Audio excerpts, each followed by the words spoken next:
avec ces mamans qui organisent depuis un an des vide dressing, une démarche éco-responsable pour donner une seconde vie à nos objets de puériculture notamment, mais aussi une action solidaire car elles organisent également des appels aux dons pour les foyers les plus démunis. Sarah Gustave Albuquerque, vous êtes donc la présidente de cette association. Comment est-ce que vous avez commencé cette initiative ? Alors, écoutez, nous sommes à la base un groupe d'amis et c'est vrai que ça faisait un moment qu'on avait envie de faire certaines choses, des activités. Et bon, par manque de temps, c'est vrai qu'on avait laissé un petit peu traîner. Puis finalement, il y a à peu près un an, le 2 novembre de l'an dernier, on s'est décidé à créer une association, donc les Mamazones. Et à travers cette association, donc on a plein de projets, que ce soit un petit peu de cohésion sociale, de permettre aux mamans de se retrouver, un petit peu de solidarité, l'empowerment au féminin, toutes ces choses.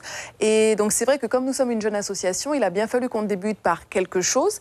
Et on a choisi de faire des vide dressing parce qu'aussi on avait envie d'avoir ce genre de moment de convivialité, mais d'avoir, comme vous disiez, cette démarche éco-responsable où on puisse permettre à des objets de seconde main d'avoir une seconde vie, de pouvoir maîtriser son budget tout en se faisant plaisir, que ce soit sur des articles de maman, donc des vêtements, des accessoires, des sacs, toujours de qualité, mais aussi des articles de puériculture pour les enfants, donc de la naissance jusqu'à un autre âge. Donc une exigence quand même particulière, c'est de la seconde main, mais pas n'importe quelle seconde main, de bonne qualité. On demande vraiment, alors on n'est pas fermé que aux membres de l'association, donc quand on organise les vide dressing, les stands sont ouverts à toutes les personnes qui souhaitent participer, mais c'est vrai qu'on demande aux participantes d'avoir des articles de qualité, c'est-à-dire qu'on veut quand même que le public qui va venir à ce vide dressing puisse avoir un choix intéressant, des prix corrects. Alors après, on peut trouver de tout, ça peut partir à des prix très bas, tout comme des fois ça peut aller un petit peu plus haut, puisque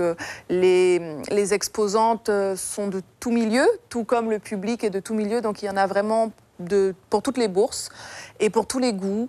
Et c'est une façon aussi de se rencontrer, comme je le disais, et puis de pouvoir acheter des choses qu'on n'aurait peut-être pas eu l'envie d'acheter neuf ou les moyens d'acheter neuf aussi. Ça peut être les deux cas.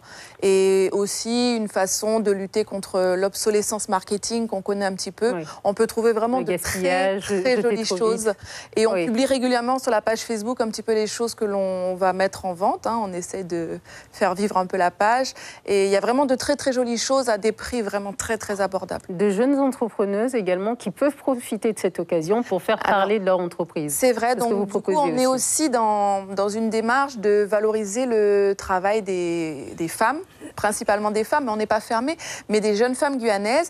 Donc c'est vrai qu'on a laissé une petite place quand même, alors pas seulement à des vendeuses particulières, en partie des personnes particulières, mais aussi à des jeunes entrepreneuses et du coup à peu près 10% des stands. En général, on les leur réserve à un coût normal, quand on sait que des fois les prix sont un petit peu excessifs, donc ça leur permet de se mettre un petit peu en avant, de montrer un petit peu ce qu'elles font, leurs prestations.